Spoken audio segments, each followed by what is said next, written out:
Hello friends, तो आज हम देखेंगे वार्षिक परीक्षा 2023 कितने 2023 वार्षिक परीक्षा हमारे किस विषय की? सामाजिक विज्ञान विषय की। सामाजिक विज्ञान विषय की हम देखेंगे। सामाजिक विज्ञान विषय की चलो देखते हैं। सामाजिक विज्ञान विषय की हमारी वार्षिक परीक्षा 2023 क्लास 9th की है ये। तो पूर्णांक जो हमारा होता है 70 का होता है। कितने का होता है? 70 का होता है। समय हमको करने का 3 घंटा दिया जाता है। हमको करना है ओएमआर सीट भरनी है। कौन सी सीट भरनी है? OMR sheet. एमआर सीट भरनी है। ओएमआर सीट भरनी है हमको। तो चलते हैं, पहले इसमें सीबीएसई और एनसीईआरटी दोनों पैटर्न दिया हुआ है। अब पढ़ते हैं हम, पहले प्रश्न की ओर चलते हैं। प्रथम विश्व युद्ध कब समाप्त हुआ? दिया है प्रथम विश्व युद्ध कब समाप्त हुआ। तो इसमें हमारा जो हो जाएगा वो हो जाएगा हमारा सी ऑप्शन। सी ऑप्शन हो जाएगा। सी ऑप्शन हो जाएगा हमारा। सी ऑप्शन में क्या दिया है? 1918। प्रथम विश्व युद्ध हमारा 1918 ईस्वी में समाप्त हुआ। दूसरा प्रश्न दिया है प्रथम विश्व युद्ध में किस देश की सेना विश्व पर सर्वप्रथम सेना थी?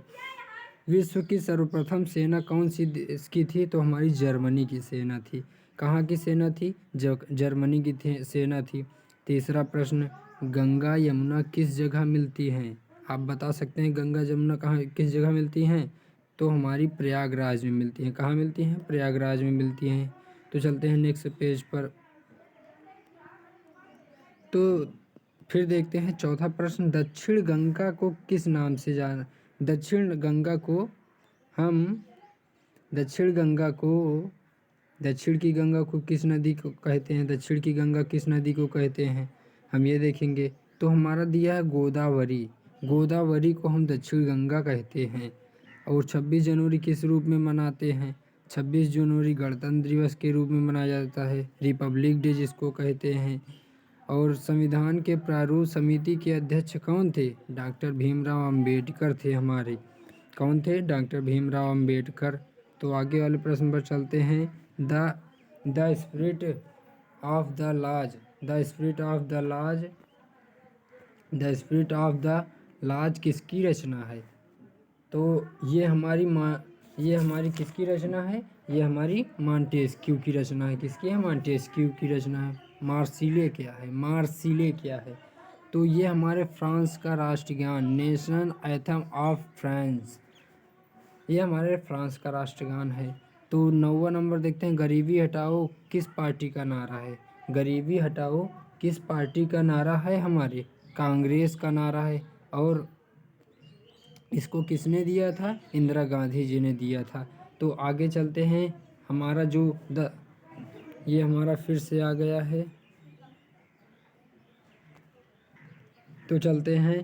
तो भारत में वोट डालने की न्यूनतम आयु कितनी होनी चाहिए? 18 वर्ष होनी चाहिए। विश्व का सर्वाधिक जनसंख्या वाला देश हम सभी जानते हैं चीन है हमारा। और हिमालय से सबसे ऊंचा शिखर कौन सा है? माउंट एवरेस्ट है। आप सभी को पता होना चाहिए माउंट एवरेस्ट विश्व की सबसे ऊंचा हमारा जो शिखर है माउंट एवरेस्ट है। तो किस नदी को सहायक नदी नहीं किस नदी का कोई सहायक नदी नहीं है? इसको देखेंगे। तो किस नदी का सहायक नदी है? नहीं है, नर्मदा नदी के। कौन सी नदी को? नर्मदा नदी की सहायक नदी नहीं है हमारी नर्मदा नदी। वूलर झील किस राज्य में स्थित है? वूलर झील किस राज्य में स्थित है? तो यह हमारे जम्मू कश्मीर में स्थित है। निम्न में रेशेदार फसल कौन सी है? तो निम्न में रेशेदार फसल जूट है। काला सोना किस खनिज को कहा जाता है? काला सोना कोयले को कहा जाता है। किसको कहा जाता है? कोयले को कहा जाता है। उसके बाद हम आगे चलते हैं। बंगाल का शोक किस नदी को कहा जाता है? बंगाल का शोक किस नदी को कहा जाता है? तो हम देखेंगे बंगाल का शोक हमें किस नदी को कहा जाता है। तो बंगाल का शोक हमारा जो है वो हमारे दामोदर नदी को कहा जाता है। दामोदर नदी को कहा जाता है। उत्तर प्रदेश की राजधानी जो है वो लखनऊ होगी। और फ्रांस की क्रांति के जनक कौन थे? तो हमारे रूसो थे। फ्रांस की क्रांति के जनक हमारे कौन थे? वो हमारे रूसो हो गए। उसके आगे हम चलते हैं नेक्स्ट पेज पर। तो यही हमारा समाप्त होता हुआ। तो आप अगर चैनल पर नए हैं तो चैनल को सब्सक्राइब करके हमारी इस वीडियो को आगे तक शेयर करें, ताकि हमारे सभी 9th वाले छात्र इसको एक बार देख लें तथा OMR शीट अच्छे से भर सकें। तो इसी के साथ दोस्तों विदा लेते हैं। जय हिंद, जय भारत।